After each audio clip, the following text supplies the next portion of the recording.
if you consider the last 5 to 10 years, startup is the driver for the global economic. Ganyan kahalaga ang startup o pagsisimula ng kumpanya o proyekto ayon sa Economic Research for ASEAN and East Asia o area. Kaya naman ang area patuloy ang pagbibigay oportunidad sa mga startup sa mga bansang kabilang sa ASEAN. Especially in these regions, startups made a tremendous impact to the ASEAN economies. Companies like Grab and Gojek, those companies created a lot of values in the economy and also created a lot of employment. Mahalaga ang startups dahil katuwang ito sa pagtugon sa mga problema ng lipunan. Kaugnay nito, una na nagkaroon ng call for proposal kung saan dumaan ang mga ito sa maigpit na proseso. Dito ay popondohan ng mga mapipili.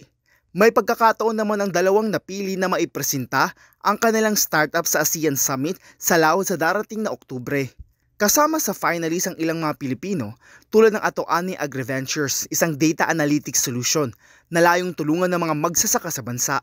We provide recommendations sa mga farmers on what to plant based on requirements ng soil nila so that they can maximize the use of their land. Maximize their land use to provide high value for them so it increases their income. Anya, nasa 90% na ang accuracy nito batay sa kanilang ginawang validation.